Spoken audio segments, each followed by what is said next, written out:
अस्सलाम वालेकुम dear students, क्या हाल है आप सबका? ठीक है। आई होप कि आप लोगों ने लास्ट टॉपिक जो है वो अच्छे से रीड किया होगा अपनी बुक से और उसको समझा होगा, और आई होप कि आपको वो टॉपिक्स अच्छे से क्लियर हो चुके होंगे। अब हम जो न्यू टॉपिक स्टार्ट करने लगे हैं यूनिट 11 का, वो है designing a concave mirror type solar cooker.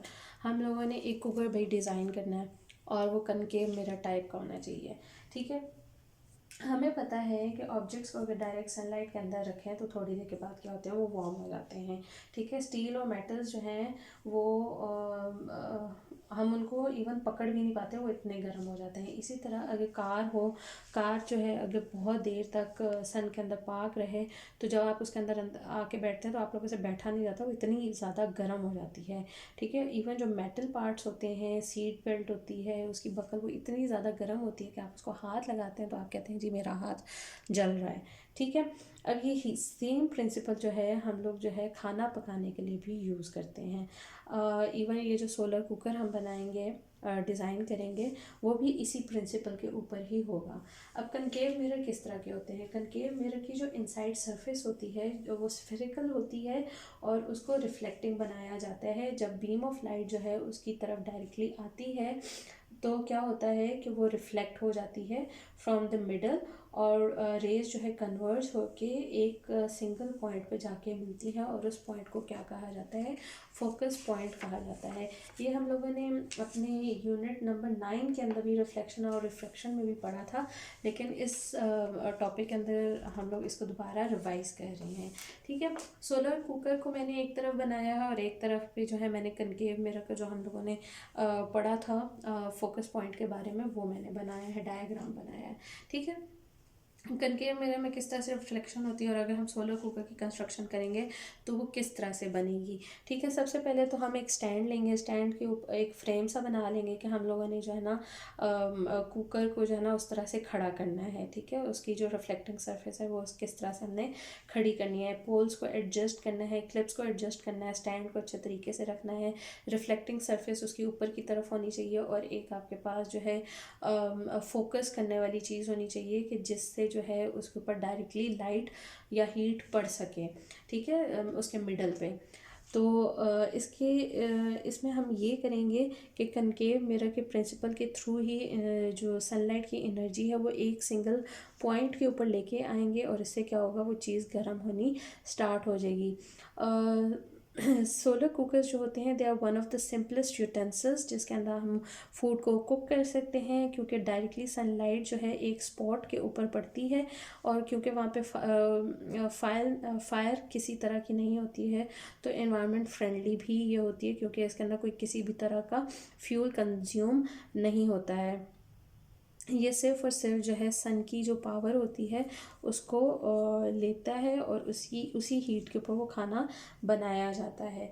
ठीक है। अब हम बनाएंगे सोलर। पहला ये सिर्फ प्रिंसिपल हम लोग यूज़ कर रहे हैं। अगर आप लोग इस प्रिंसिपल को देखें कनकेव मिरर की, आप लोग डायग्राम पे लेफ़्ट साइड पे देखें तो सारी रेज़ को मैंने ब्लू से डिनोट किया है।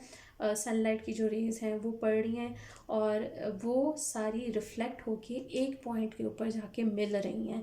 उस पॉइंट को हम कहते हैं फोकस पॉइंट कहते हैं, और उसी पॉइंट के ऊपर सारी हीट जो है वो पड़ेगी। तो हम लोगों ने जो है ये फोकस पॉइंट जो बनाया है वो इसीलिए बनाया है ताकि एक मेन पॉइंट के ऊपर जो है सारी हीट को इकट्ठा किया जा सके।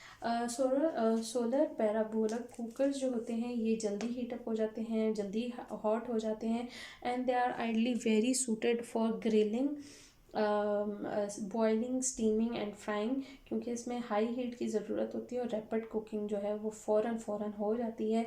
और जो मूवमेंट होती है सन की, वो क्योंकि हमें पता है कि जल्दी जल्दी जो है वो सन अपनी जगह चेंज कर रहा होता है, तो इसलिए ये रिकमेंड नहीं किया जाता है कि जैसे घरों में हम लोग आँच को हल्का करके तो इधर उधर जाके और काम शाम कर आते हैं, इस तरह नहीं हो सकता इसमें, क्योंकि जो सन की मूवमेंट है वो बिल्कुल भी हमें पता नहीं होता है, तो इसलिए उसका अनअटेंडेड नहीं छोड़ सकते। आपका खाना जल भी सकता है और ख़राब भी हो सकता है, इवन आपका खाना ठंडा भी रह जा सकता है, बिकॉज आपने जैसे जैसे सन की जो है मूवमेंट होती रहेगी, आपने वैसे वैसे उसका फोकस जो है वो एडजस्ट करना होता है।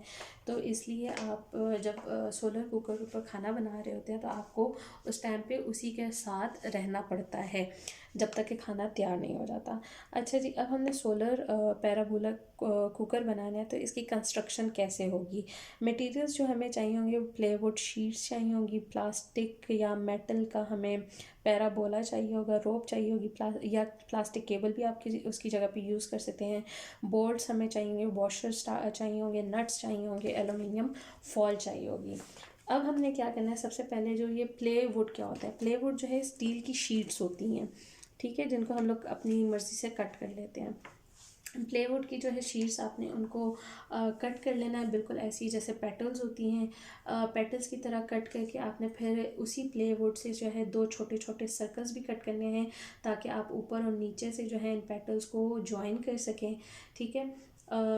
फिर उसके बाद आपने क्या करना है, वॉशर्स, बोल्ट्स और नट्स की मदद से जो है इनको पेटल्स को सैंडविच टाइप जो है आपने कनेक्ट कर देना है।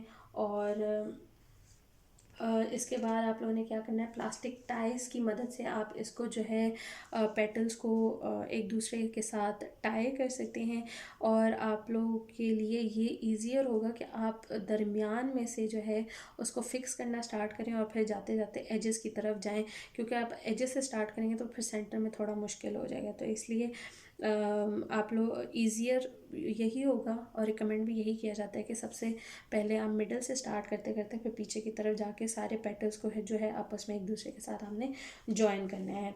फिर एक रोप लेनी है, रोप की मदद से जो है आपने फाइनल शेप देनी है अपने इस पेटल्स को, ठीक है। इसके अलावा आप लोग जो है प्लेवुड के पेटल्स को बेंड करके जो है एलुमिनियम टेप से भी फिक्स कर सकते हैं। फिर अब जो है आपके जो पैराबोला को ना फ्रेम की ज़रूरत है, आपने बना तो लिया है और पूरा कंस्ट्रक्ट भी हो गया, तो पीछे आपको किसी जगह पे भी उसको रखना है, तो एक स्टैंड की, एक फ्रेम की ज़रूरत होगी। उसको आपने कंप्लीट कर लेना है अपनी, इस तरह जो आपकी कंस्ट्रक्शन जो है ना पैराबोला की कंप्लीट हो जाएगी। फिर आपने जो है ना फ्रेम को स्टेबल रखना है, ताकि जब आप यूज़ कर रहे हो तो ये एक जगह पे रहे और ये जो है मूव ना करे। और इसके अलावा आपने एक जगह रख देनी है उसके ऊपर, जहाँ पे आप अपने प्रेशर कुकर को जो है ना सेट कर सकें। फिर विंड का प्रेशर वगैरह सब कुछ इसके ऊपर सेट करना पड़ता है, तो ये चीज़ें सारी इसके अंदर देखनी पड़ती हैं। फ्रेम जो है आपका स्टिफ होना चाहिए और फिक्स्ड होना चाहिए ग्राउंड के ऊपर। और इसकी एक एग्जांपल जो है वो आपके जो है बुक के ऊपर भी गिवन है। अगर आप लोग अपने बुक के ऊपर देख लें, पेज नंबर 178, 179 और 180, इसमें स्टेप बाय स्टेप पिक्चर के साथ जो है बताया गया है कि आप लोगों ने किस तरह से जो है अपना सोलर पैराबोलिक कुकर बनाना है। और ये जो है फ्रेम जो है आपके कुकिंग पॉट को सपोर्ट करना चाहिए, ये ना हो कि वो फ्रेम जो है आगे पीछे हिले और इसकी जो है क्या हो, नीचे जाके जो है आपका कुकर गिर जाए तो आपका सारा खाना वेस्ट हो जाएगा। तो ये कुछ चीज़ें जो है आपने करनी है, जिसकी वजह से आप अपना सोलर कुकर बना सकते हैं।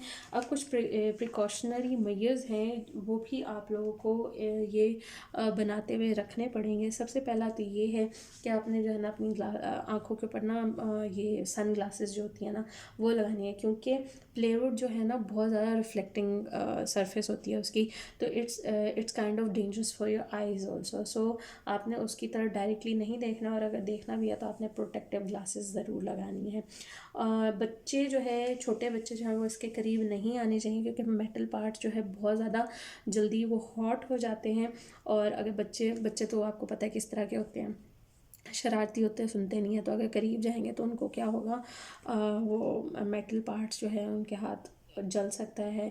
ठीक है, इसके अलावा जो है आप लोगों ने सबसे पहले क्या करना है, पानी इसके अंदर अगर आप बॉयल करेंगे तो आप पैरासाइट्स और अदर माइक्रोब्स जो है वो किल इसके अंदर कर सकते हैं। कुकर को सबसे पहले जो है ना बेटा आप लोगों ने पानी डाल के कुक कर लेना, ताकि उसके ऊपर जितने भी किस्म के जरासीम हैं वो ख़त्म हो जाएं। फिर उसके बाद आप लोगों ने एक जो है डार्क पॉट रखना है पॉट होल्डर के ऊपर। ठीक है, ताकि आपका जो कुकर है वो एक जगह पे एडजस्टेड रहे। इसके अलावा आपने जैसे जैसे सन की पोजीशन चेंज होती रहेगी आपने सोलर कुकर की भी पोजीशन को एडजस्ट करते रहना है। टाइम आपने देख लेना है कि कितने टाइम में आपका पानी बॉयल हुआ है। इससे आपको पता चल जाएगा कि सोलर कुकर अगर यूज़ कर रहे हो तो उसके अंदर टाइम कितना लगता है। और फिर उसके बाद जब आप कर लें तो हैंडल आपके पास वो ऑफ कोर्स उसका इंसुलेटर का होना चाहिए। और फिर आपने आसानी से केयरफुली जो है उसको सोलर कुकर को जो है पॉट में से रिमूव करना है, ताकि आप लोगों को जो है किसी भी तरह का इससे नुकसान ना हो। वैसे आई विल नॉट रिकमेंड कि आप जो है इसको घर पे विदाउट सुपरविज़न बनाएं। ये वैसे भी आप लोग बना नहीं सकते हैं, लेकिन अगर बनाते हैं तो विदाउट सुपरविज़न ना बनाएं, किसी एडल्ट को अपने साथ में लें, ताकि जो है इसके जो जो इसकी गरमाइश वगैरह होती है वो थोड़ी कंट्रोल हो सके। क्योंकि अगर अनकंट्रोल सुपरविज़न में आप लोग काम करेंगे तो ये आप लोगों के लिए काफ़ी ख़तरनाक भी साबित हो सकता है। सो do make this solar cooker, if you want to then make it in the supervision of adult। ठीक है जी, इसके बाद हम लोग नेक्स्ट अपने टॉपिक को कवर करेंगे इन द नेक्स्ट वीडियो, जिसमें हम लोग डिज़ाइन करना सीखेंगे कि हम विंड टर्बाइन को कैसे डिज़ाइन कर सकते हैं। आज के लिए हम लोग इतना ही करेंगे। आप लोगों ने अच्छे से जाके अपने जो है बुक से इस टॉपिक को रीड आउट करना है, अच्छे से इसको लर्न करना है, ताकि अगर पेपर में आपसे कहा जाए कि write the steps to make a solar cooker, तो वो आप लोगों को फिर आना चाहिए। तो ये जो है topic do go and read out from your book.